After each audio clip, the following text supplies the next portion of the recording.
G'day, this is NFL Straya. That's right, I'm your co-host, Jaymz Clements. I'm here in the studio, and on the opposite side of this here screen, a fellow top of the division dweller, as it were, still hurting from an Eagles loss on Friday and hurting probably even more from the half marathon he ran on Sunday? I don't know. Sunday. There you go. It's sometimes singer in a band called The Ramshackle Army, who have now been re-envisioned as some sort of synth pop AI band. He's my mate, he's your mate, it's Gaz. Gaz, what's going on? There's been a bit going on, Jim. I'm not gonna lie. There's been so much go on since Friday. We might just skip over the first week of first games of the week, and we'll just jump straight to Sunday because I ran my first one of the year, but I ran the Melbourne half marathon on Sunday. It was pretty good. It was a good time. I couldn't, was a bit fragile yesterday and needed a bit of a nap. And then, as you said, a friend of the band's has used these new AI tools that are going to make us all redundant, Jim, and taken one of our songs and made it a synth pop banger coming to the dance floors near you. I just want the royalties of my lyrics going out there, and it's fucking weird. I've sent you the link. Have a listen to it. But apart from that, a lot of upsets this week, so I don't feel too bad. Ours was the worst, I would say, but some really interesting results that I'm sure we're going to get through. I think it goes Billie Eilish, Chapel Roan, Gaz Byrne. Done. Let's do it. 100%. Anyway, there you go. We're going to wrap up week 6. It's been chaotic. It's finished in a just hail of chaos with a game winner walk-off on Monday Night Football, which is pretty cool. So we're going to wrap up week 6. And as we did last week, you'll get all the week 7 preview in a different show later on in the week, which is fun, right? But in this one, you'll also get the third of the season awards because we used to do quarter season awards and now we don't have a nice clean quarter way mark. But we do have a nice clean third of the way. So we'll just do it that way. I like that. Sure. So we'll wrap all that up for you. We've got some yeah-nahs. We'll do those awards. We'll talk a little bit of fantasy because, I don't know, someone got their heads kicked in. It wasn't me. Ayo! And we'll do the weekly awards. So it'll be pretty fun. So strap in. Let's get into it. Episode 133, I think, technically, of NFL Straya because the second half of last week was 132. Let's go! This sucks. He sucks. That sucks. This whole game stinks. What are you doing watching this whole schmozzle? G'day, this is Troy Aikman, and you should not be watching this game of football right now, but you should be watching and listening to NFL Straya.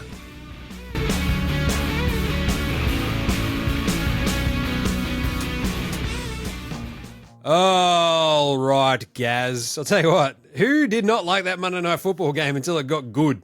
That was Troy Aikman. He was just out there going, this sucks. That was a horrible throw. You stink. What are you doing?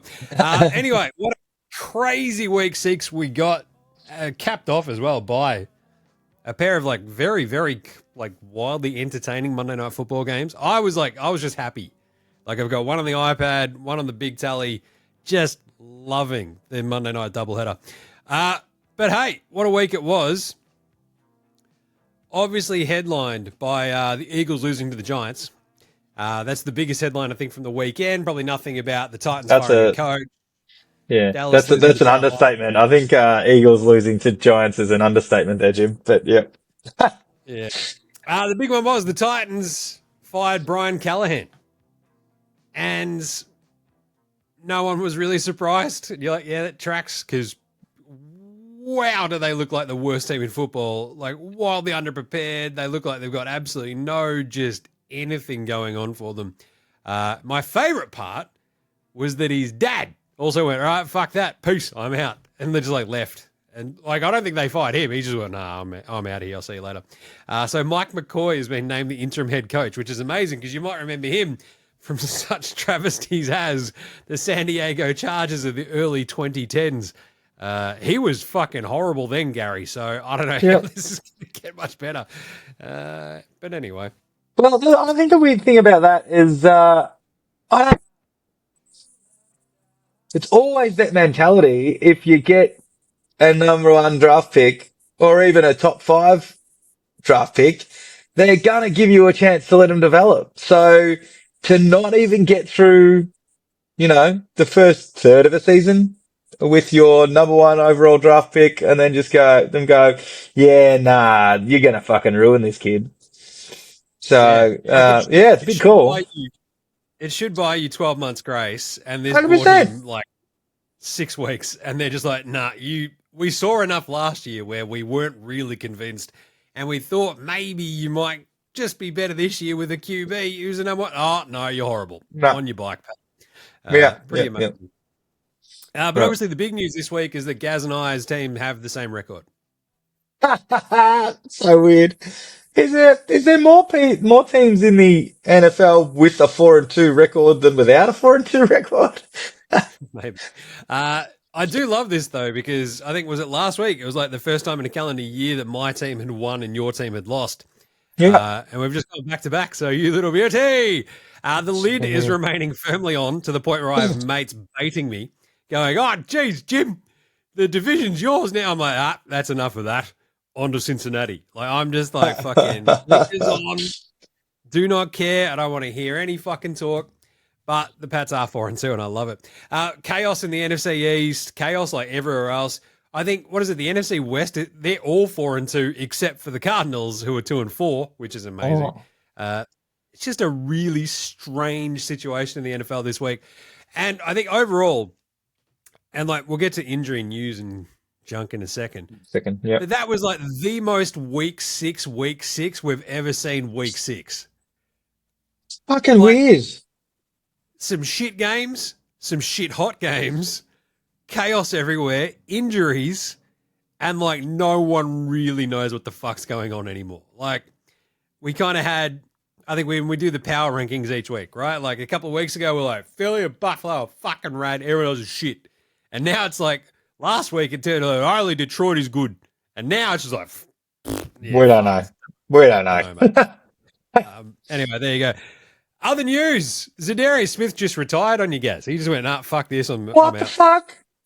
Here we are going, he adjusted, and Vic Fangio's going to get everyone, pull everyone together. That was a fucking joke against the Giants. Going to get some people back, going to get some pass rush, and then all of a sudden, Zadarius Smith this morning, I'll wake up going, I'm just going to retire 6 weeks into the season. I only joined the team 6 weeks ago, but sure. Right. Okay. Good times. It's smack to me of like one of those ones that I'm like, I really need like a summer job to pay. Yep. Like I've got some bills that I need to pay. And then as soon as he got in the green, he's like, fucking peace. You suck. You suck. You're cool. You suck. Peace. And he's just out. Like, I like that. Good on him. Brian Branch got suspended for the fight that he started at the end of Kansas City, Detroit last night, which was amazing. Yep. Because like one of my favorite quotes of the week was simply that Juju Smith-Schuster was like, "Yeah, I thought he was going to come and shake my hand, and then he punched me in the face." That is incredible. Like that's a t-shirt. Like fucking hell, I love that. Juju Smith-Schuster just keeps on giving. Like if it's not his bike being stolen and he's getting punched in the head by a loose cannon, who I think has now been fined or suspended like over 10 times, which is. Also, when you've got no fucking defense like KC in the secondary and shit, like what are you doing? Fucking hell. Yep. Yeah, not great.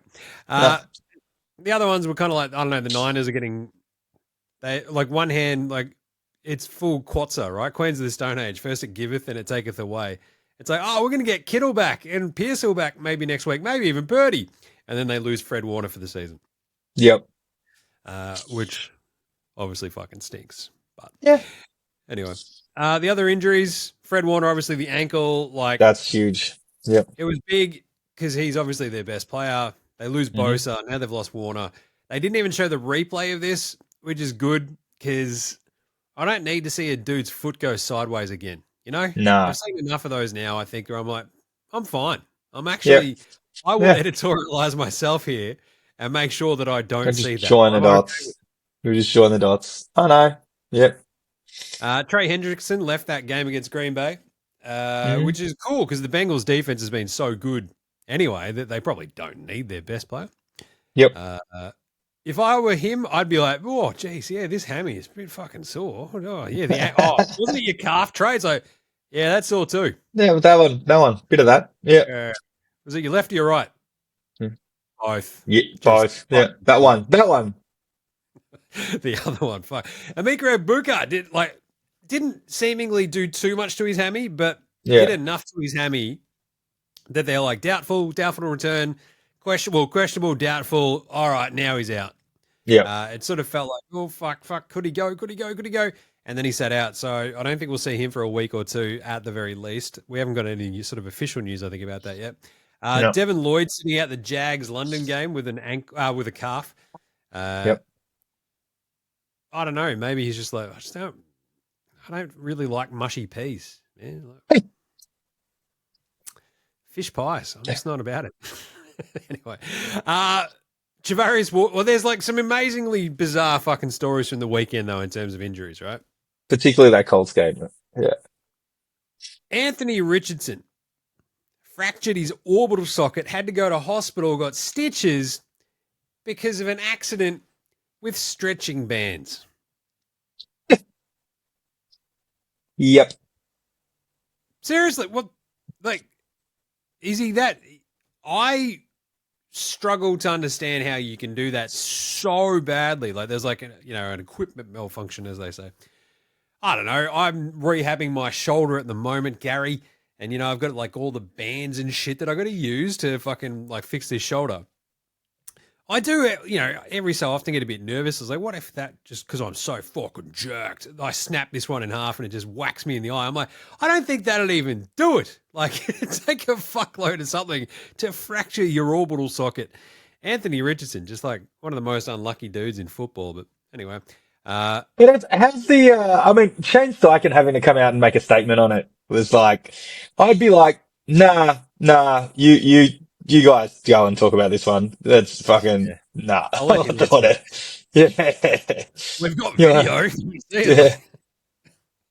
Oh, fucking hell. It's like National Football League home videos. We vote that one, the funniest home video. Back to you, Bob Saget. Javarius Ward got concussed by a teammate pre-game as well and sat out that game because he was like got jumped into from behind. I was trying to work out. I don't know who the other player was who ran into him, but I watched that video like 4 times trying to work out what the other guy was trying to do because Ward was clear. He was trying to take a pass, obviously not looking where he was going because he was watching over his head.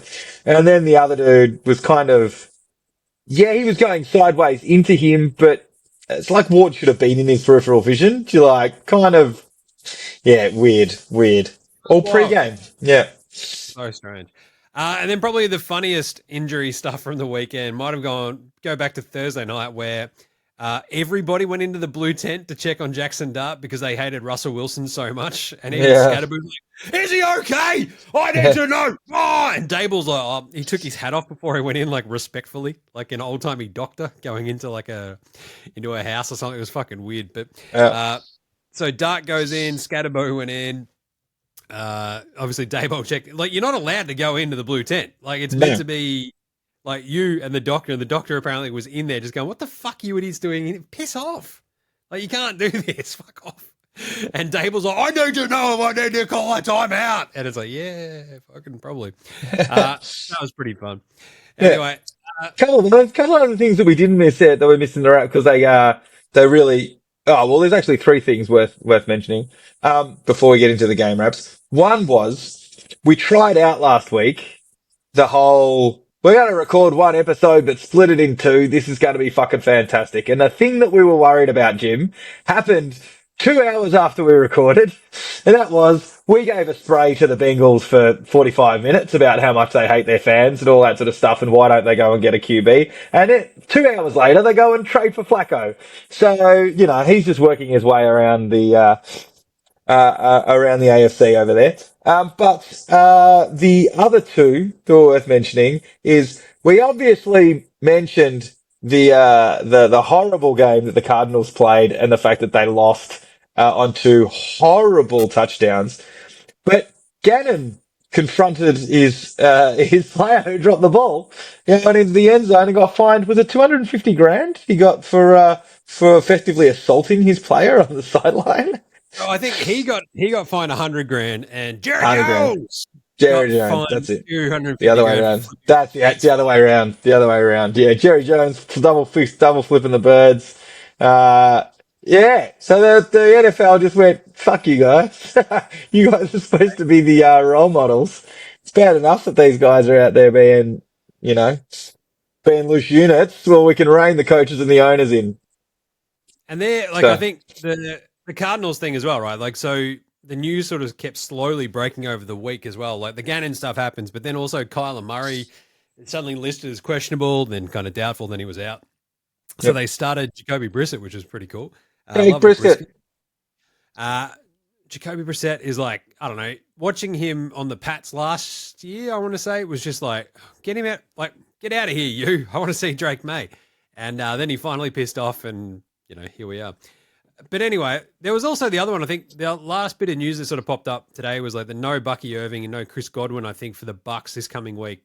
Even with them, they're playing the Sunday night or the Monday night game, aren't they? Which is the big one, I believe. Was it against Philly? It's against someone good. Might be the Lions.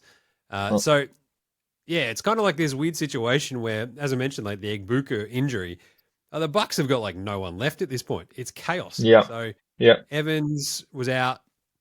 Egbuka goes down. They're throwing to like Trez Johnson, like their 7th round pick from this year and shit. You're like, what the? And he was good. And you're like, I think maybe Baker and maybe the Bucks just make every receiver that goes through that fucking facility good. They play Monday, so there's another doubleheader next week. That rocks. Why is the other one so late though? There's like a 10 a.m. and a 1 p.m. game in Seattle. I guess it's West Coast, but Jesus Christ, when 1 p.m. start. Our time. Anyway, let's do some game wraps from week 6. As I said, week 6 is always like long-time NFL Australia listeners will know that week 6 to 8 is usually my favorite like period of the season, because when we lived in the States, like the hype around the first month or so of football Sundays, right, is always just crazy, and the bars are fucking packed, and it's like it's almost a little like it's great. The vibe is, it's also just almost too much because there's too many fucking people in there. 6 through 8 is when it gets awesome, and it like just settles down that little bit. The bars are still booming, but they're not like fucking standing room only and shit. And you know kind of what you know about teams, and I don't know, it just gets into the real good shit, I reckon. And then of course a week like this happens, and you're like, we don't know fucking anything. We don't know anything. Yep. Speaking of which, Philly 17. Giants 34. You got by Timon and Pumbaa, Gaz. What's going on? What the fuck? I don't even know when to start with this. I was glad it was first and I get to get it out of the way in the pain and move on. And I just got to watch this week. If it was happening yesterday, it would have ruined my week, Jim. It was the fucking worst. It had been coming for weeks. The Eagles have been playing half games. The internal fucking rumor mill about who's doing what and who's pissed off at who. I knew the fucking bow breaking was coming, but I didn't expect it to be against the fucking Giants. The Giants, who were starting their rookie in his second game, who were down both, their top 2 wide receivers. They've got a rookie running back. They've got the 30th or 31st ranked secondary. It was just fucking hectic. So we ended up just before the game, Jalen Carter sitting out. But then, Quinton Mitchell goes out pretty early in the game. But even apart from that, like, Vancouver fucked up and let, like, whiff tackles. Adoree Jackson was, like, half-arsing it out there. The Giants had jumped to a lead and just had the whole vibe behind them. Like, they were just super positive, super aggressive. We could not contain Dart. Dart would just buy time and then cause chaos on his legs and with his legs. And then our defensive line just got run over by Scatterbo. Like, it was a team who for the last 3 years has prided themselves on tough guy football, the whole tush push thing. It's all about, we are just rougher and meaner and bigger than the other team. They just got run over by someone who's not going to make the playoffs, who's been one of the saddest teams over the last 3 or 4 years. And they just got taken to task, right? You know, we're down at half time and I can't remember who the sideline reporter was, but went up to Sirianni and went, "Oh, Jalen Hurts has been he's been pretty efficient in this first half." It's like, yeah, but we've not been able to get a running game started. The offensive line is in fucking shambles. They look battered. There's a lot of disinterested looks in the last quarter on a bunch of faces. Yes, they're playing short weeks. Yes, they're hobbled, but every team is injured. So the Super Bowl hangover is fucking real, Jim. Like, these guys are fucking cooked, and I don't know what changes are going to come, but they have to come. So at this time last year, they were 2-2, went on the bye, had some internal meetings, started, Vic Fangio learnt how to use his players, and they started running the ball. There's all the talks as well, like some comments come out about us being too predictable and to get rid of Patullo, the first year offensive coordinator.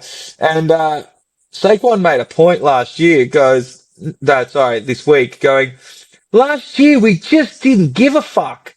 Like, everyone knew we were running the ball, but we knew what we were doing, so we did it anyway, and it worked. And now we're kind of galaxy braining it, but at the same time becoming predictable and not using our wide receivers properly. So, look, fucking more power to the Giants. They did exactly what they had to fucking do. Brian Burns had a fucking cracking game. Scatterbo was out of control. Jackson Dart was great and is showing, like, the Giants fans have got something to be passionate about, which I don't like. But you know what? Happy days. Happy days. I'm gonna fucking, you gotta build it, you gotta tear it down to build it back up. Soupies are forever, whatever. You won last year. The 100%. weird thing for me is, 4-0, now 4-2. Yeah. It is crazy and inescapable how much seemingly Devonta Smith and AJ Brown just fucking hate Jalen Hurts. It's like, what's going on, man? Like, they just hate the dude. It's crazy. Brutal. But here we are. Yeah. Saquon as well. Like, I feel like this is, like, as much as folks yelled about it preseason, it's like, this is what happens if you run for over 2,000 yards in a season. The drop off is real. It's like, yeah, no shit. Yeah. And that's why, Yeah. That's what's in terms of happening. fantasy, Supercoach, everything. I'm just like, I don't want any bar of Saquon. It's just like the offensive line has obviously sort of just been banged up, and here we are, Philly sitting there going, yeah, this is the part of the championship DVD when you guys go back to back where it's like, and all looked disastrous in Philly in week 6 after a loss to the hated Giants. And then boom, you rattle off a bunch more wins and you're laughing. Yep. Anyway, you'll be right. Denver 13, Jets 11. If you watch this game, you are a fucking sicko. Simple as that. Like, I watched the highlights after it, and I'm like, it took like 4 minutes. It was fucked. To the point where I watched, like, they do the 40-minute breakdowns, right, through your Game Pass. And so you can watch essentially like every play. And because this game was so shit, it literally was just like, oh, there's a pass. Oh, it's incomplete. Here's another one. Oh, it's incomplete as well. Oh, here's Justin Fields getting sacked 9 fucking times and only completing 9 passes. It feels like this is an act of aggression from the USA to the UK, though, sending this game over there, right? And it's also why I didn't heed my own warning for betting on it. I'm like, look, Denver are going to win this. It's going to be fine. I'll take him at the line. She'll be I should have just taken it straight up. What am I doing? And it was so egregiously shithouse. Garrett Wilson's just like screaming at coach Aaron Glenn on the sideline at the half where they don't get a fucking playoff before the half. Like, they go through all this machinations to get it back, get the ball, and then they don't get the fucking playoff and no one knows what the fuck's going on. And that is your New York Jets. And somehow Denver only managed 13 points and only just eked out a fucking win. It was gross. The last player to have 9 sacks and 9 or less pass completions in a game was, Gary? Oh, fuck if I know. Justin Fields. It's the same guy. But obviously, Yes. the internet is undefeated, and obviously, what happens is someone makes a funny comment somewhere, Jim, and then the rest of the internet goes, "That's pretty funny. I'm going to put a different background on that and a different photo, and I'm going to share it around." And the one that was busting around all over the internet this week was you reading this, you had more net passing yards than Justin Fields this week, and you didn't step on a field because he had -10, Jim. Negative Amazing. 10 net passing yards. That's fucking crazy that you can attempt 17 passes, walk away with 45 yards, but end up with -10 net. And then after that, you're like, oh, surely you got to have a lot more plays out there than 17 offensive plays. I mean, surely they were running the ball a lot, Jim. But no, no, they were not. They didn't even hit triple figures on the ground either. It is Gross. crazy. The NFL just has it feels like they've never had a good London game. Like it feels like all the weird matchups are just kind of weird and fucky, and the games are always a bit shit. So Yep. I don't know, sucked in. That's what you get for losing the War of Independence, I guess. Arizona 27, Indy 31. This game was way more competitive than anyone expected. Brisket nearly pulled it off. He looked awesome. He had over 300 You yards. did. Yep. He's like hitting Trey McBride. I'm like, thank fuck for that, because Kyler Murray couldn't see him despite him being gigantic. That's how small Kyler Murray is. And I mean, they're trotting out these fourth string running backs and shit, bam, Knight and stuff like that. And they hung, which worries me more about Indy and their defense than just about anything else. I'm not going to give Arizona too many props. I'm just hang on a second. That Indy defense is a bit fucking suspect if that's what's happening. And they looked very, very cushy, all game. It felt like there was always something for the Cardinals to get. But anyway, Taylor finally gets into the end zone at the end. There was Warren was the first one to score as well for Indy. They just have enough talent on offense, and Danny Dimes just didn't fuck up. So they're just okay, right? They're just it's fine. We'll be fine. They hold them off. But I also now 5-1. 5-1, but I still think they can kind of be had. You sort of go, ooh, if they play someone good, what actually happens? And I don't know if the Cardinals are good. You've also got was it the Denver game where there's the weird fucky leverage call and shit like that, remember? I don't know. Indy just strike me as a bit weird, but there was a good, solid professional win. They didn't cover, but they did just win the fucking game. And sometimes that's all that matters. That's all that matters. Speaking of which, Chargers, same sort of thing. 29 against Miami 27. They actually had to pull off a massive drive with 46 seconds left to get in range for Dicker the kicker to smash in the game-winning field goal. And boy, howdy did he do. You had Vidal and was it Hampton, the backup running? Not Hampton, the, what's his name? Fucking Hassan. Why am I blanking? Haskins? The other one. Haskins, that's Haskins. Still very close. Haskins. The weird backup guys for the Chargers sort of doing enough work with Hampton being out and the O-line being fucked. And the big difference here for me watching this one was simply that Juzzy Herbs was getting the ball out even quicker. They're just fucking whoop. And they had no Quentin Johnson either, but it was a lot more Lad McConkey. And that Lad McConkey, that last drive, that end of the game, right down the sideline. Just fucking see you later. Off he goes. It was awesome. He was so good. So I think it was a little bit more Trey Harris, Keenan Allen, just throwing his schlong out there, just going, check this out. What do you reckon about that one? And it's bro, you've had 27 yards. He's yeah, but it's the last ones that mattered. They got us there. He was pretty cool. And they somehow just managed to pull this out because Tua, that last drive that he had for the Waller touchdown was awesome. And you're where the fuck is this been all game? Yeah. And the Chargers, as you said, hit McConkey and even Jim Harbaugh, after the game, he was this is the shit that the best of the best do. Those sorts of drives. And I'm yes, it is. That's why I love Juzzy Herbs. That was awesome. Yep. So weird game for both teams. I feel like the Chargers had to win this one more than the Dolphins. If the Dolphins are competitive, they keep DJ Mikey McDee's job safe-ish. And 1-5 is pretty fucking rough. But if the Chargers had lost this game and dropped to 3-3, you're oh, the Chargers are fucking shit. Pretenders, piss off. Whereas the Dolphins, we kind of know what the Dolphins are. And the fact I that their mean, look, defense kind of to be fair to the Chargers, I mean, who's left playing O-line for them? They've got they're battling off injuries right now, so um, but it just proves to Miami. I think that's the reason we picked Miami because we thought that they were so injury riddled that that at home Miami would just squeak via enough, and they fucking couldn't get the job done, right? And I they did, think because of didn't that. cover. Oh yeah, but I don't. That's not what keeps Daniel's job, mate.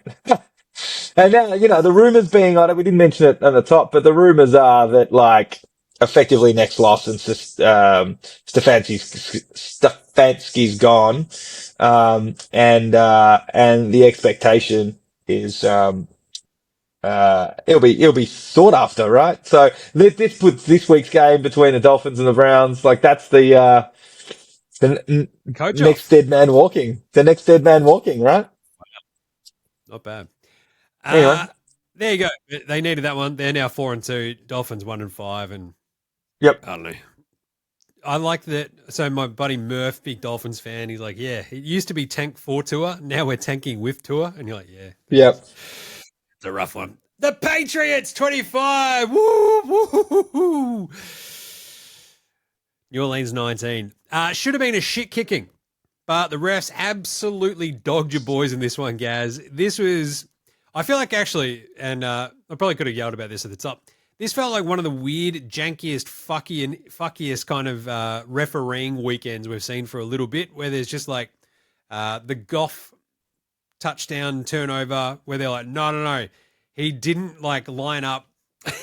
It's like you've got to. It's like this arcane rule where they're like, they haven't fucking brought that up. I haven't called it since 1948 or some shit. You're like, get the fuck out of here.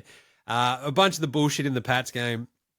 We saw some I don't know what shit. you're talking about, Jim. They didn't call the Chiefs on any penalties this week. So I think it must have been fine, right? No penalties at all. Yeah.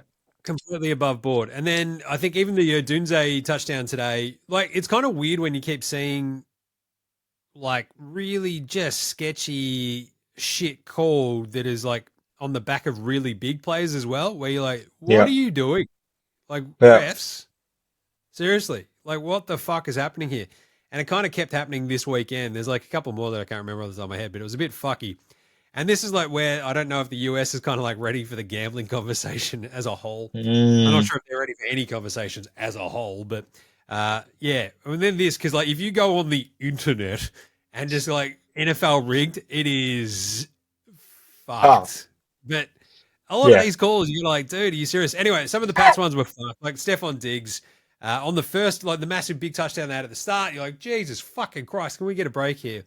But the good thing was, and this is the nicest part about this game, was that the Pats were good enough to overcome that shit, whereas they definitely have not been in the last 4 years, right? That would happen, and then they would just grind to a fucking halt and die in the ass. And it felt like that might even still happen with this game because they can't run the fucking ball at all.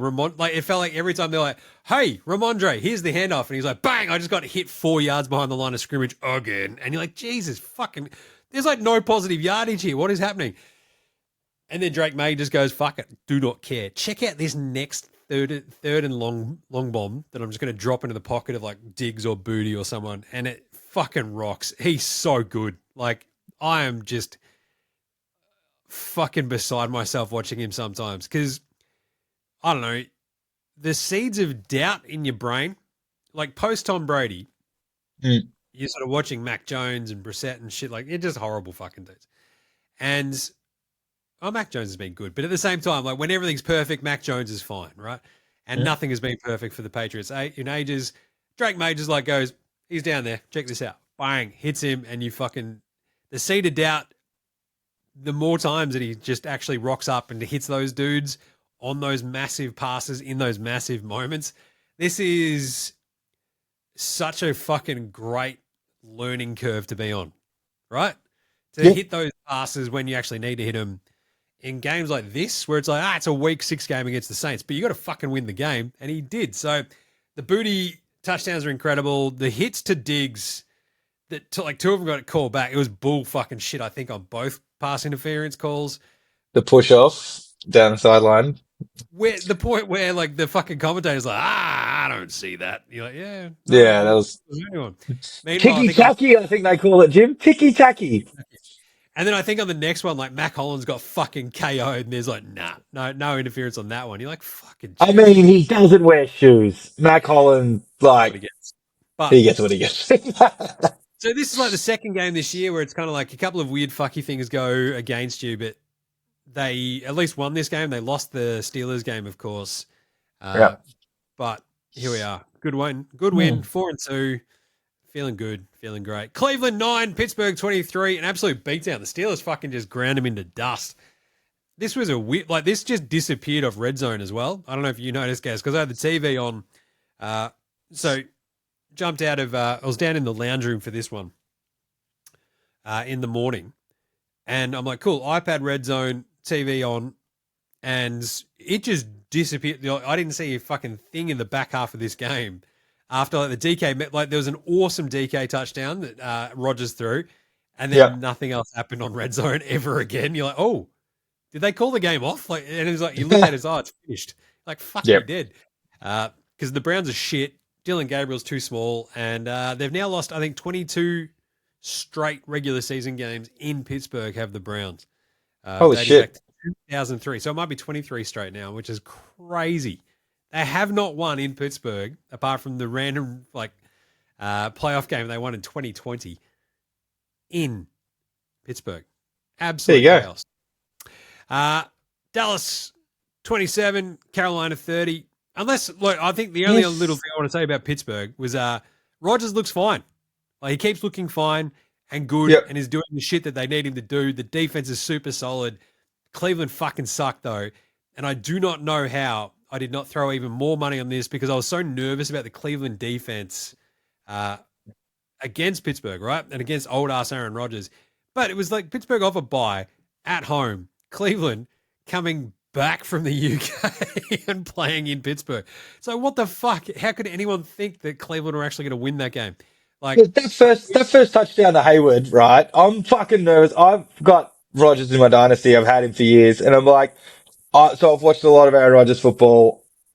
Some of the shit that he's trying to do now that he hasn't successfully been able to do for 3 or 4 years is scaring the crap out of me. And he's just inches away from like implosion. It just feels that it doesn't feel that confident gunslinger from Aaron Rodgers from say 5 years ago. So that Hayward touchdown pass, I watched that where he's moved out to the right and thrown back across his body.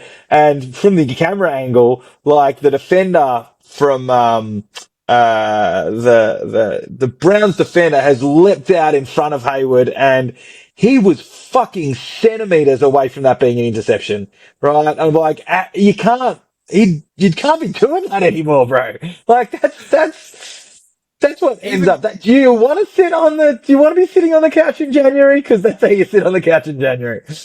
Even the commentator was like, that's what they tell you not to do is if you're going that way, throwing across your body to the other side of the receiver. And he's just, Aaron Rodgers defies expectations. Like, yeah, for the minute, I guess. So anyway, sustainability is my big problem there. Dallas 27, Carolina 30, Rico Dowdle, revenge! What a game. And he's your beloved fantasy pickup as well, isn't he, Rico? So, yeah, I picked him up when Chuba went down. I picked him up, and he nearly got me over the line this week after a few other shit results from my team. But Jim, I'm not gonna lie. There are a few results after I wallowed in my own self pity for a couple of days after Friday. There are a couple of results this week that made me feel a bit better when Cowboys fans had come out and about how that offense of Dallas had been playing. And don't get me wrong, like Pickens is playing out of his fucking mind and ridiculous. I mean, do you see the highlights? Do you see where he grabs the ball and he's running down the field, just swinging the ball around, just hurdling. Yeah, just hurdling dudes like, oh, I can take this guy. Like, just any which way. He's a fucking maniac. But yeah, I mean, realistically, there was the rushing game. Like Carolina just shut down the rushing game of Dallas. On the other side, Rico Dowdle was off his fucking head, and they could not stop it. When Dallas got close towards the end, and it was just like, ah, just give me the ball again, boys. Just bang, 9 yards. Bang, another first down. Just salting the clock away. And you're like, holy shit. Chuba Hubbard might be on the trade block. What have we got until a couple of days until it's I was going to say, the Pats are in the market for a fucking running back who can actually get positive yardage. So maybe there you go. choose. There you go. 180, Yeah, that's 183 Rico ended up with on the ground, and then another 56 in the fucking air. He was so good. It fucking was crazy. unreal. You're right. Like you're saying, like Carolina, home Carolina is a completely different team. We've talked about this before. Yeah. When they beat the shit out of Atlanta, right? And then they got their heads kicked in by the Pats. But if they're at home, it's like a lot different. And I just didn't have the balls to be like, I just figured Dallas's offense would still be fine enough because it's that good. And Javonte Williams had 29 yards on the ground, and that was it. No one else did a fucking thing. It Yeah. was crazy. I kept expecting like the one breakout big run, and it never happened. And Carolina didn't let it happen. Pickens was incredible.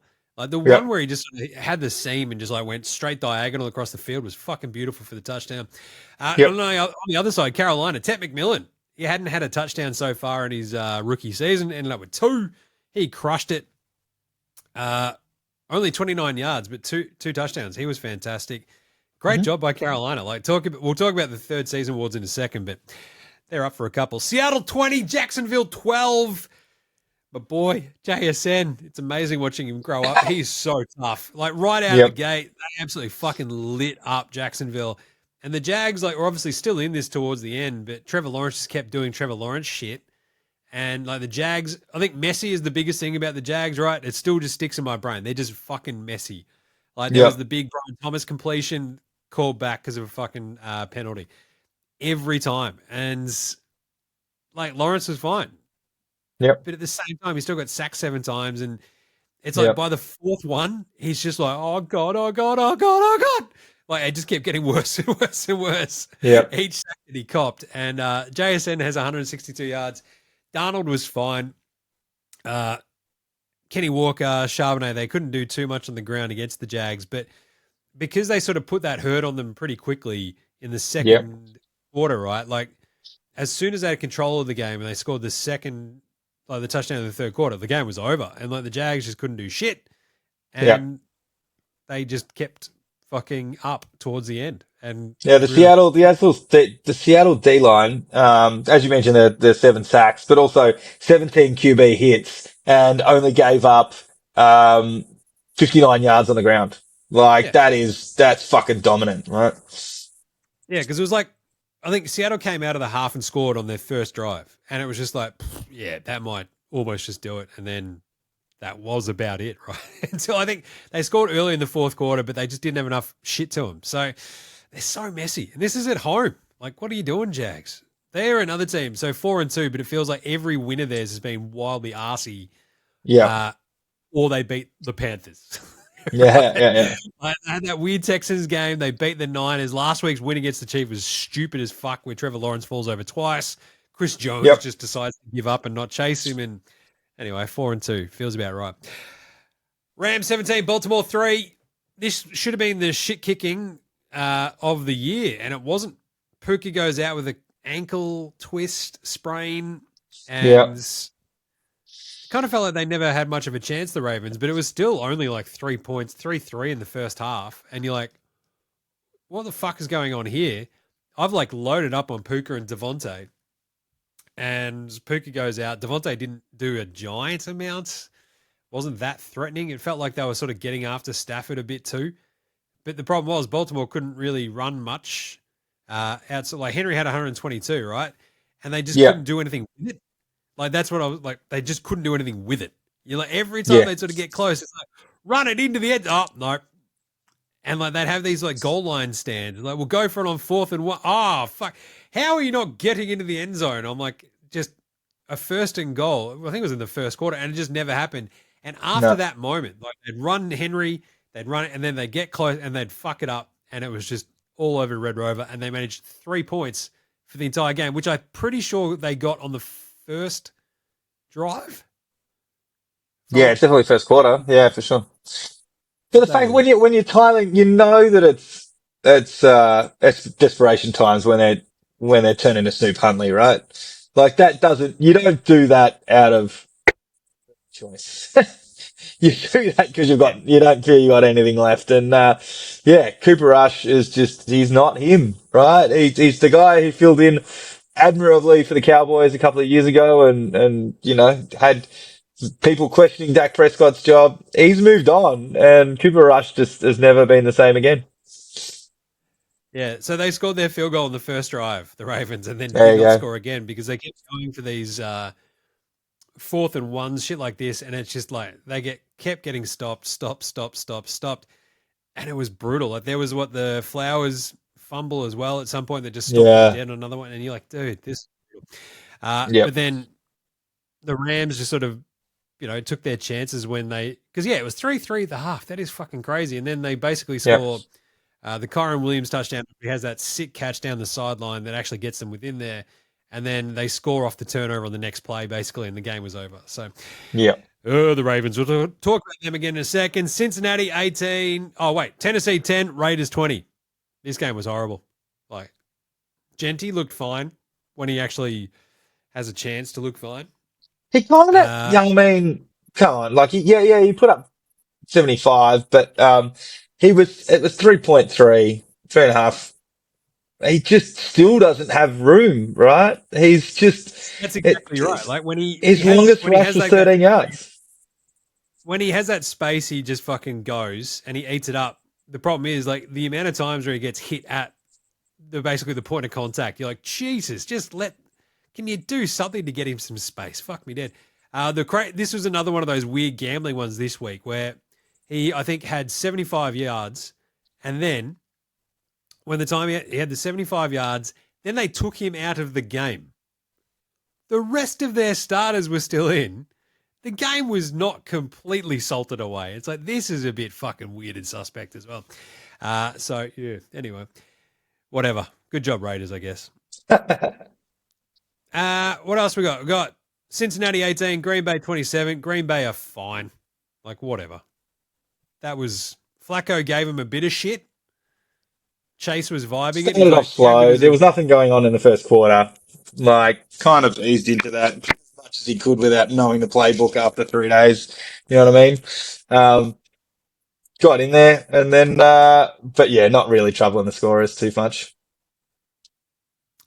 Like, Chase is probably got to be happier with this because he's like, at least he's going to throw me the fucking ball. Chase ends up with a touchdown of 94 yards. But really, there was a minute there towards the end of the game where you're like, oh, remember how Cleveland came back and they were down 10-zip? It's exactly what was happening in this game. They were down 10-zip.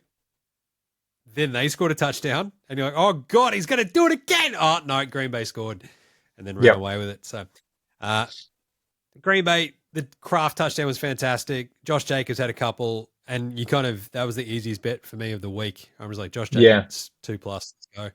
And, Green Bay, solid without being wildly inspiring, I thought, in this one. So, whatever. Just did enough, yep. Tampa Bay 30, San Francisco 19. This was the Baker show. The 3rd and 14 is all the highlights you need to see in this one because it was fucking amazing. He's like hitting everybody around the field. But yeah, when it all sort of stalled out and they needed him to like step up and get that down, boom, he did. Shrugs off 3 tackles basically on his way across the down marker. That was awesome. He was fantastic. Rashad White's really good again. I love that for him. Which is crazy. Filling in for Bucky Irving. He's like, check this out. I'm a rad. You're like, all right.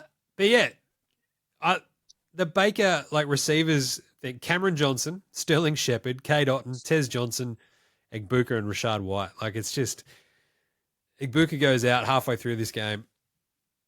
And suddenly it's a lot of Cameron Johnson and Tez Johnson. And you're like, that's a lot of Johnsons being slung around in the field there in Tampa Bay. And it didn't matter. It was an awesome win. Mac Jones, whatever. But Tampa Bay got after him, and that's how you fuck up Mac Jones. He got sacked 6 times. freak him out, give him no time and space, and this is the sort of result, right? New England Patriots, legend Mac Jones passing to New England Patriots, legend Kendrick Bourne. Um, it was one for the ages, Jim. McCaffrey just took a little 142 while to yards. get crazy. Look, McCaffrey took a little while to get going.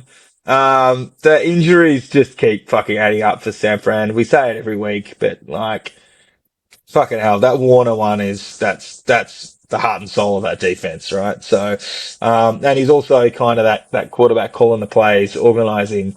And so there's going to be a big gap. Like, it's one thing to replace a Bosa, but another one with Fred Warner, like that's next level shit, right?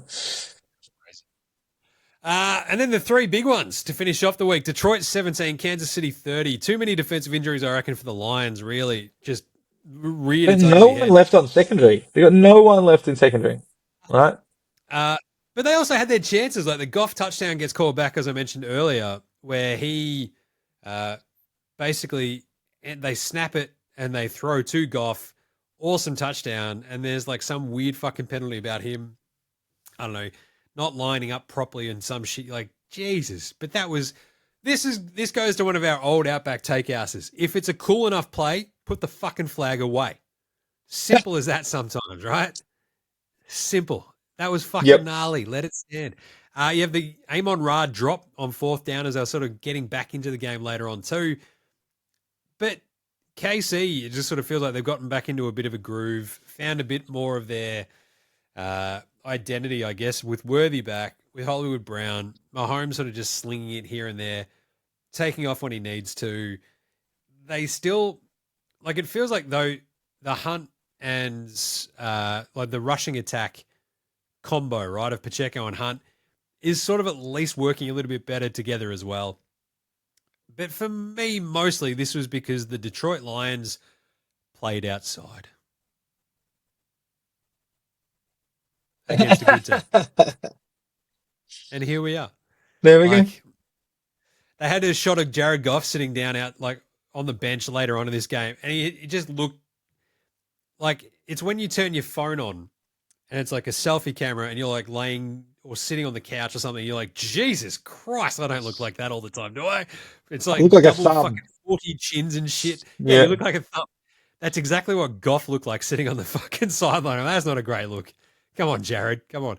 They go cut to Taylor Swift, cut down to Jared Goff. You're like, I can see why she's writing songs about Travis Kelce's wood. Anyway, I think more so than anything, Detroit, I don't really read a giant amount into this because I just don't think they've got enough dudes on defense at the moment. No. And Worthy, look, he was, he's getting back. The funny thing is you've still got that racing guy, Rashid Rice, to come back into this. But Worthy looked like he comes back this he was, there you go. So, Worthy looked like, he's the speedster. Was once he gets going, fuck, he's hard to bring down and you're not catching him. Kelce is like, I love video of Kelce during the punch on at the end. The branch is like, that Kelce's washed because old Kelce would have been fucking in there with bells on, and Travis is just kind of sitting back there going, oh, I wonder what's going on over there. Hollywood Brown, Schuster, Branch. I love it. He's like, now I'm a role model. But yeah, so Gibbs had 65 yards on the ground, and it felt like they were trying to make it happen. It's like, stop trying to make fetch happen, but they kept trying. They kept trying. The weird thing for me was that Gibbs just wasn't able to, like, they weren't able to use him in the passing game at all as well, right? Like, that's when he's really effective. And like Montgomery had one big sort of catch and run, and he wasn't able to run it too much either. So they did a really good job against the Detroit offense. So anyway, Buffalo 14, Atlanta 24. Atlanta fumbled on the first play, went, oh shit, got called back, boom. Then they went ballistic and scored like 3 touchdowns in the first half. Bijan was fucking everywhere. And I loved it. I love watching Bijan. He's like one of the most fun players to watch just go off in a game in the NFL. There's probably like, 4 or 5 dudes like that. And he's like one of the top 3 fucking fun ones. That 81 yards, Jesus Christ, that was huge. That was epic. he just goes down the sideline and to the point where they're calling it after, like the commentators, or was it Lewis Riddick and shit, just being like, yeah, so he was copping a bunch of shit for being tackled in the open field last week, and Yeah, that ain't he's not gonna happening cop again. that shit this week, is Nah, he? That was nah. pretty good. Drake London goes up as well. He had 140. That was unreal. Penix is, I don't know, he doesn't fill you with confidence because there were some sketchy moments down the stretch where you're like, oh, God, Buffalo are just sort of hanging around. But second week in a row, the Bills just look a bit off their feed. And you get the last drive of the game, the interception, and the game's over. Yep. But again, this is another thing where home Atlanta is a different team to like road Atlanta. But at the same time, like the Bills were at home last week against the Pats, and now they're on the road. Like Cook got 87 yards, but he never really snapped off that massive fuck you one. Palmer had a sick catch and then hurt himself coming down on the next one, I think. Keon Coleman not doing much. The offense just feels like it's a fucking grind. But it felt like a shootout at the start, and then they never scored again until like the third quarter. It was fucking weird. Weirdly, wasn't this the game that they announced during the week that Atlanta were going to open the retractable roof, and everyone went, "Wait, your stadium's got a retractable roof?" Like no one fucking knew. Like I didn't know. That's what it is. It's the Transformer butthole, and it's like it is a wild thing that they actually can open it. It's like, dude, now it looks even more like Megatron's butthole. Like, what are we doing? But I don't know. For a night game as well, which is like, sure, all right, yeah. But great job by Atlanta. They salted away this one with that drive in the fourth quarter, right? It was like they got the ball at 6:40. They burned like 5 minutes. It was all like 5.5 minutes. So last stage it was done. Yep. Basically win the game. And then finally, Chicago, Washington, a wild game, 25-24. The Bears beat the Commanders.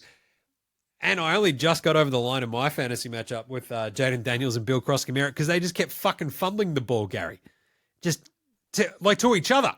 It's like, what are you Jesus Christ. But the Bears look like they're going to fuck them up. Commies fight all the way back. Take the lead. Looks like the Bears have completely shitted this one. And then they hold on. Drive after that turnover, disastrous turnover at the end by the Commanders. As we just talked about, Atlanta had the game salting away drive. The Commanders instead turned the ball over at home, give the Bears one last chance, and Caleb Williams drove down the field. He looks good. He looks good. Yep. Then amazing, Jake Moody hit the game winner as time expires. Chaos. Absolute chaos. I think the funniest one for me was, I think I tweeted out, the Bears are really fucking fun when they've got momentum. Yeah. But they are also the number one team that when they have momentum, they will take every single fucking opportunity to shoot themselves in the foot. Yeah. Like their Jama, like bang, bang, bang, bang. It's like, oh, I love guns. Bang, bang, bang, bang. Just shooting themselves in the foot time and time again. And as soon as I tweeted that, guess what happened? They had the fucking a Dunze callback, and then they had a penalty, and then they ended up going from basically a touchdown to kicking a field goal, I think. Is that a blocked field goal? And it might have been the blocked field goal. Like, it was absolute Anyway, that's a great win. It made it like they were supposed to take the lead, right? And it was pissing down with rain. So you're like, all they need to do is keep control of this. They won the turnover battle 3-0, right? With a couple of fumbles and a Jaden Daniels interception. So when you look at the stats, and if you looked at, say, that, the DeAndre Swift, the 55-yard reception that he just took to the fucking house, and you're like, the Bears should have this. They're forcing turnovers and all that sort of stuff. And then they march down the field, and as you said, penalty, and then go to the field goal. And it was like one of the lowest snaps. It wasn't even close. It wasn't even a fingertip block. It was fucking halfway up the arm kind of block, to the point where he comes down and, when they got within that range comfortably, towards, as the clock's ticking down to 0, you're like, this is not a fucking certainty. And then they introduced, they interviewed Caleb afterwards, and they asked him about Jake Moody, and he's like, I didn't know who he was until he came in a couple of weeks ago, and then he nailed a 70-yarder in practice, and I'm like, he'll be fine. And then you weren't feeling that after the blocked field goal in the first, and you'd be holding on for dear life. But you know what? That's for the commies. Yeah, they had the opportunity, right, to at least take equal share in the top of the NFC East, and have now just kept that one game in between us and them. Although I feel like, I had some money early in the season on before the season started on the commies taking our division out, and I still think that's the smart money in the long term. Interesting. Yeah, I felt for the Bears, this was like we've talked about this before. Like the wins that they've had this year, like they lose those games. yeah, Otherwise, yeah, they're feeling pretty good. So good on them. yeah, And the commies, I think more than anything, they're kind of just happy. I think to see Jaden Daniels like scampering around and doing his shit, yeah, and like it's the sort of thing you can build on. yeah. That'll be Because fine. you didn't have Scary Terry. They've got like kind of like who's he throwing to? Like Chris Moore and shit. You're like, what the fuck, Yeah, man? yep. Anyway, let's do some quick yeah nahs. We got one from Matty O. Are the Bills semi-cooked? Yeah, nah. Yeah, I think the thing is that their division is now no longer a walkover, right? I'm not saying that you guys are there yet, Jim, but you're only 1 week away from the lid well and truly being off. So you're I holding know it how together, mate. You're holding it I together, know but I know how easy our schedule is. So the lid will stay firmly on, I think, because if we fuck up any of these like relatively easy-ish kind of games in this soft ass schedule, mm, then yeah, the lid having been off is hard to put back on. So I'm yep, keeping it firmly placed on top of it at the moment because some of these games, if we fuck any of them up, you're like, oh, really, bro? But just keep winning the games you're meant to win. That's all I care yep, about. Whereas the Bills, I think you're sort of seeing this weird fuckiness, like especially on defense, right? We know that you can run on them. We saw, uh, I mean, even what Ramondre had like 2 touchdowns last week against them, but even without the rest of the Pats really doing too much damage on the ground. But Bijan fucking tore him up. Algiers ripped off like 22 yards on that first touchdown, like just like it was fucking nothing into the yep, end zone. Like it was crazy. So if mm, I was a Bills fan, there's myriad sort of problems where you've got the offense is just it never feels like it's in a proper flow yep, unless Cook is like absolutely cooking. And then that means Josh Allen can do his shit. But it feels like he's also under a lot more pressure than he has been in the past. Like these last couple of weeks, it feels like he's always scampering. And that's where you have like the fuck ups, the problems, the turnovers and shit. So yep, yeah, semi cooked is probably a bit rough because I think they're still really good.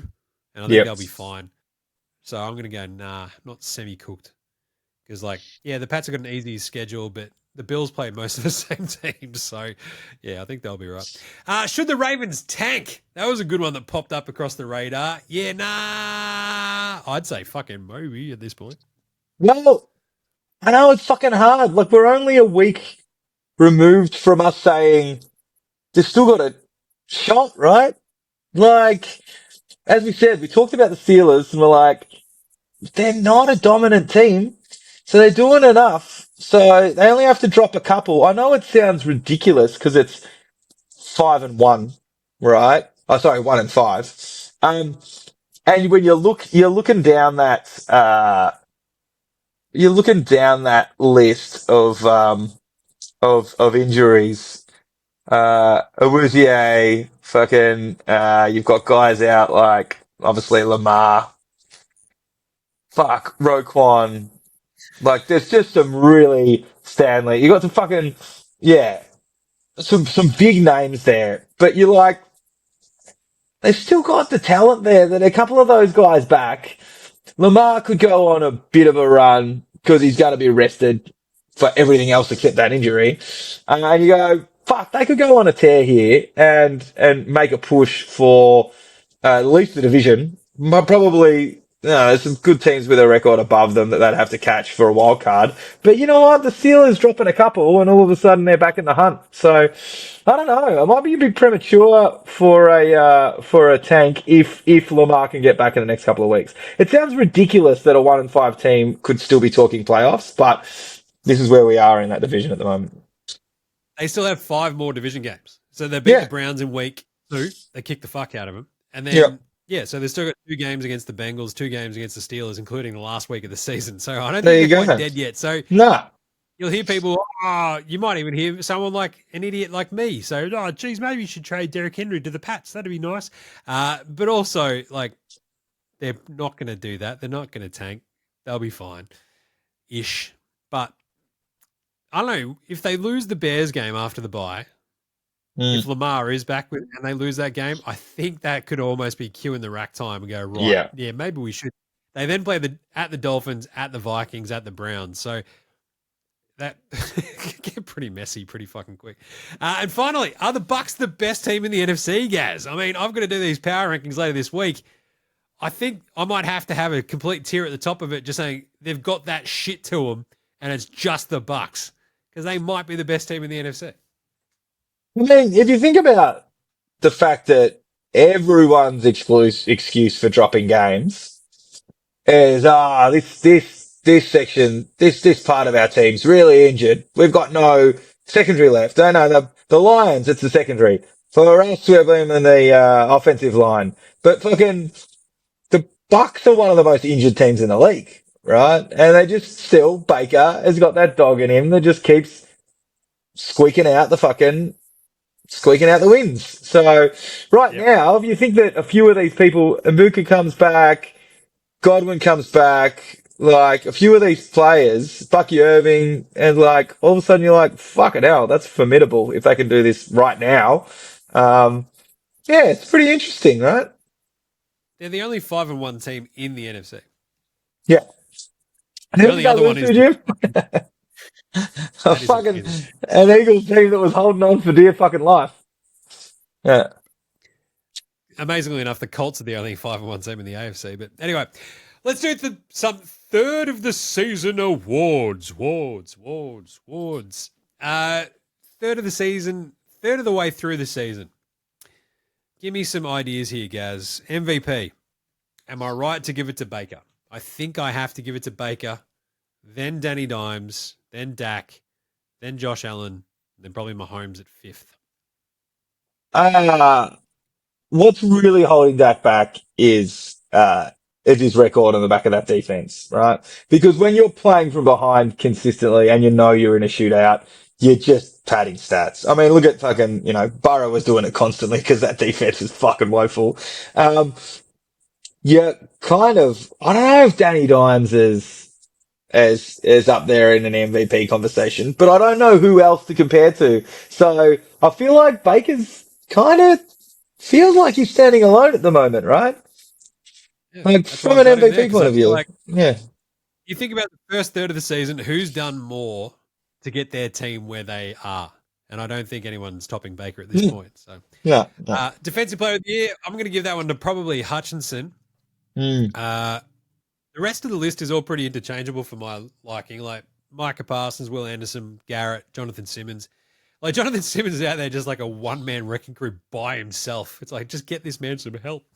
I think the Micah one's annoying me because that's where the popularity contest component comes in, right? Like his stats on the board are not amazing. Like he didn't put up much in terms of this game, this week, but they're also talking about, it's not what he does. It's the impact that he has around allowing other people's players to be freed up and all that sort of stuff. And you're like, yeah, cool, but impact and being a good teammate doesn't win you this award, right? So, I wouldn't consider him that. But Aiden Hutchinson has been, pretty strong. Benito is the other one. Casa Benito on the Broncos. He's been fucking real good. Brian Burns obviously has been really good too. Yeah, he's been good. Crosby's in the same thing as Jonathan Simmons, right? It's like it feels like it's just him. Yeah. Well, that's the entire defense. Yep. Yeah. Offensive Player of the Year. It's probably up until he got hurt this week. It was probably Puka. And now it's probably Jonathan Taylor. Fucking Bijan's not like exactly not that far behind. McCaffrey and JSN probably round out that top five, I reckon. Yeah, McCaffrey's really interesting because he's also got the comeback player. Like to be that high on both on a team that's injury ridden. is pretty impressive. Oh, he's not bad at football, mate. Least valuable player. That'd be Russell Wilson, who got booed Yeah, vociferously for the one play one that he play. was in by his home crowd. Yeah, One yeah, play. yeah, It was a horrible throw. He was rightfully booed. It was fucking hilarious. And then he sat his ass back there. yeah, That yeah. is your That's least valuable player of the year, I think. 100%. Yeah. Ahead of Gino, who's out there just trying to set interception records, and Tua, who is currently throwing all of his teammates under the bus, going, Mm. motherfucker, we've got dudes who are rocking up to not even rocking up to player only meetings. They're rocking up late to player only meetings. I fucking hate it. They're all idiots. What are we doing? To the point where his coach is like, yeah, Tua probably shouldn't say that shit out loud in front of you Nah. guys. Yeah, that was his bad. Sorry about that. Yeah. Not a great, MVP candidate there, Tua. Thank you. Offensive rookie of the year, that was probably Igbuka before he got hurt. Tyler Warren, Genty, Scatterbo and Dart. Yeah. Genty's not been as impactful as I'd hoped earlier. Like I'd chucked some dollars on him before the season, but not as impactful as I'd hoped. Egbuka for sure. Scatterbo's all of a sudden a dark horse because he's like that. We're only a couple of games in, so we'll see how they ride out the season. But yeah, it's wide receiver class is pretty good. Yeah, you've still got like Matthew Golden finally broke out. I didn't actually mention him in the Green Bay one. He had a really nice. He actually saved Jordan Love's ass a couple of times too. So Yep. good to see him doing some shit. Oh. Defensive rookie, it's probably like Jihad Campbell, your man, Abdul Yeah, Carter, it's been pretty good. Yep. Carson Schweschinger on the Browns. And Yeah, one of the problems you're going to have with, we talked about this way back at the beginning. For players like Abdul Carter, you're on a line with Thibodeau and fucking Brian Burns, and you're out there, and same with Jihad Campbell's out there with a pretty strong linebacker core that won a Super Bowl last year. So it's hard to stand out when you've also already surrounded by good players. But yeah, they've been both playing pretty fucking well. Yeah. Comeback player of the year, Aiden Hutchinson again there, I reckon. Dak Prescott, maybe 2, McCaffrey 3. Yeah. Probably how I'd rank them so far. Like, I don't know. I feel like in comeback player, they've sort of tried to define this a little bit more. But I feel like they should define it even better. It's like, how bad was the shit that you were coming back from? Because it's kind of like this nebulous, like, adversity. He came back from adversity and like some sort of injury. It's like, Hutchinson snapped his fucking leg. Dak had some weird fucky shit going on his feet. And McCaffrey had a fucked Achilles. Like, it's all kind of a bit even-ish, but I feel like McCaffrey's might have been worse than Dak's possibly. And I feel like Hutchinson's probably worse out of all of them. It's kind of like, wasn't it Flacco came back from just being old and played good again at one point? Yeah, I think that's the most important thing is the top 3 people that we're talking about have actually come back from literally a physical reason they were out of the game for a long period of time. Not that they've just come back from being shit. Like when Gino did it, right? Like, you were terrible for years and now you had a good season. Well, you're a comeback player. No. I don't think I can't get behind that. Yep. The protector of the year, that's probably Penei Sewell. He's sort of doing a lot of work on the O-line. Maybe Jordan Mailata. But I think the real winner of the protector of the year should be the national media when it comes to Kansas City. Because you can't actually, I don't know if I've heard anyone say a bad word about Mahomes yet. And he'd been a bit shit through the first 6 weeks. Yep. Last couple of weeks, a little bit better. But yeah, you don't hear a bad word about them. It's pretty crazy, pretty weird. Coach of the year, Shane Steichen. I probably got at 1. I probably got Vrabes at 2. Yep. I had Dan Campbell at 3 before. Like I wrote this one yesterday before they lost. I probably put Todd Bowles ahead of him now. Yep. And then probably I had Liam Cohen maybe rounding out the 5 before they got their shit pushed in at home yesterday. So I don't know. It gets a little bit trickier. Like maybe Ben Johnson because the Bears aren't a fucking train wreck. And like just to say that sentence out loud is pretty crazy. I think, look, I don't think Ben Johnson gets it because, I mean, the expectations of the wonderkind going over there with his whole strategy and blah, blah, and you've got surrounded by high draft picks on your offense and kind of the expectation was there. So to be at least mediocre is kind of the floor. Whereas I think what Shane Steichen's been able to do by the turnaround in this team by adding someone like Danny Dimes, who was effectively a reject whose career was over, and like, oh, what a joke that you're picking him up to replace, a first round in AR-15. Like, I think what he's been able to do is pretty fucking ridiculously impressive. Yep. I'll pay that. Mm. I had this written down, coach most likely to get fired, and then they fired Brian Callahn, who was my number one pick. He's already gone, so he's the Yeah. winner. The next one is DJ Mikey McD. You actually mentioned Stefanski as well, right? Apparently he's the fucking, like, odds on that he's going to get the ass. The other ones I threw out there was obviously like Sean McDermott. Like at some point, the Bills are going to be like, it's the same shit every time. The other ones were the funnier ones too. Aaron Glenn and Pete Carroll, both in their first years. If the teams went, we fucked up. Yeah. Nah, let's move on. This is fuck. Especially Pete Carroll. They're like, oh, wait a minute. He is like 73. Shit. Ugh. Here's that old man walk as well, Pete Carroll. Like, oh, God, Jesus. It's like, yeah, because he's fucking in his 70s. Like, what are you doing? Oh, he's going to change the culture. Doesn't look like it's fucking changed. You're still the Raiders and still shit. What are you doing? The Aaron Glenn thing as well today, or this week, was just fucking hilarious because he's like, what sort of question is that? About like, hey, is Justin Fields going to be your starting QB next week? It's like, I think it's a pretty fucking fair question because the dude had 9 completed passes this week. And as you alluded to, Gary, negative net yards. Negative 10 yards. Yeah.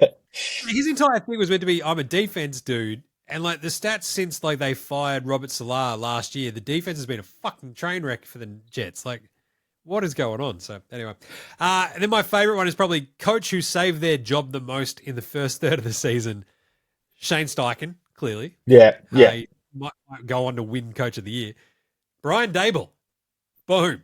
Just by beating the Eagles, he saved his job for the year, I reckon. Yeah, right? okay. All right. Yeah, because I'm like, look, mate, he's been on the very fucking edge, but I don't want to read too much into this, and I'm not using this to slam my team, but we were at a knife's edge of imploding for fucking weeks. The Giants had played, like, not well the couple of weeks before it, so I'm not going to give too much credibility to them. They surprised us. They came out fucking awesome, but let's pump the brakes. They still might only win 2 or 3 more games for the rest of the year. And if you dayball and they don't see improvement from the rookies, like once again, what we said at the beginning of the year, by taking a first round rookie, he's bought himself a season.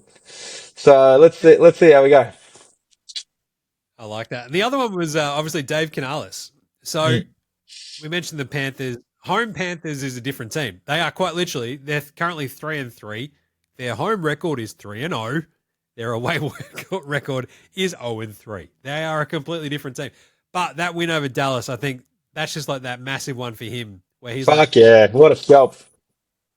The sheer fucking relief on that dude's face after that win was crazy. So there you go. There's some third of the season awards. Quickly, our weekly awards, good bloke of the week. Are we buying a beer? You got to give Rico Dowdle another one.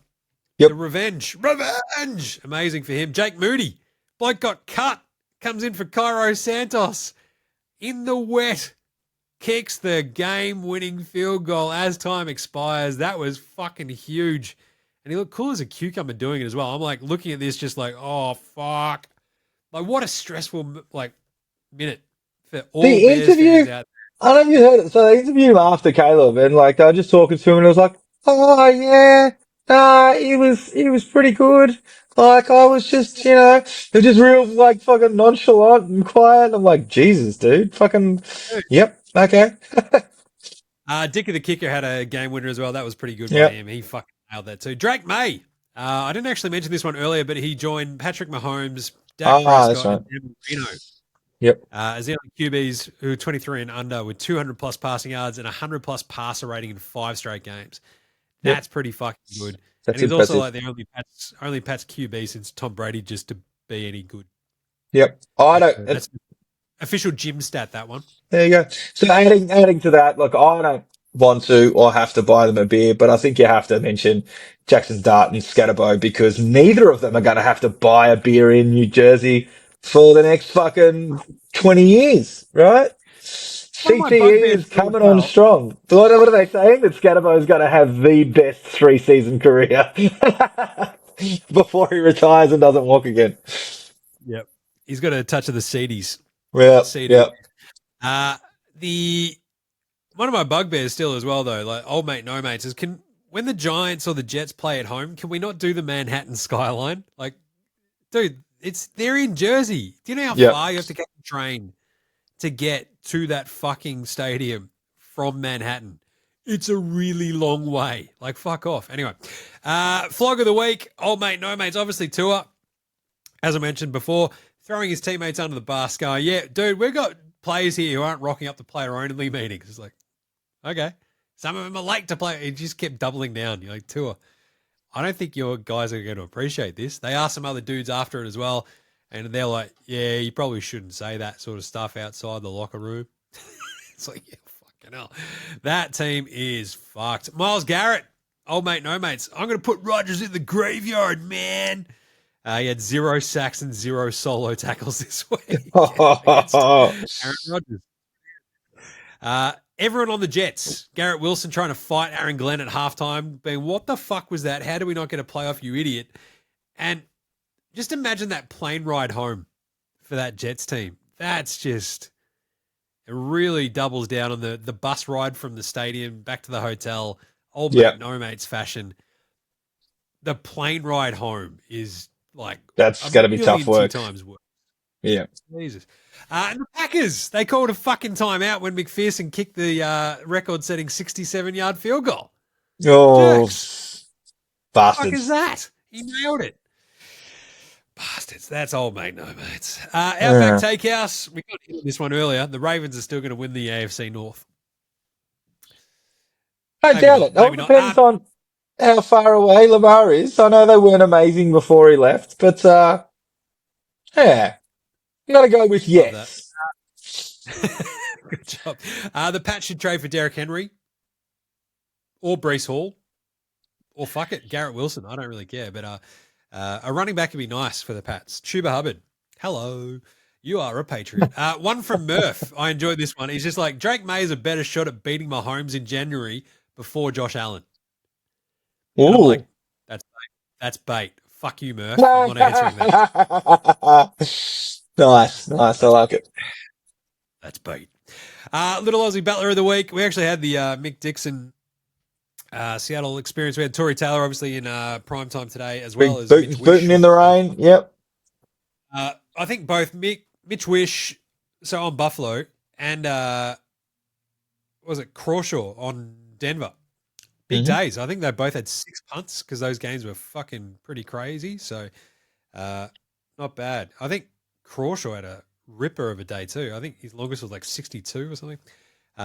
Just an Aussie hanging out in London, sinking tins, going out there kicking the ball around. Not bad. And we'll wrap up this show until we get to the Week 7 preview on Thursday with a little bit of Captain Fantasy. I managed to go to 4-2 this week. Big win thanks to Jaden Daniels and Bill Krosky-Merritt right at the end. Just managed to limp over the line.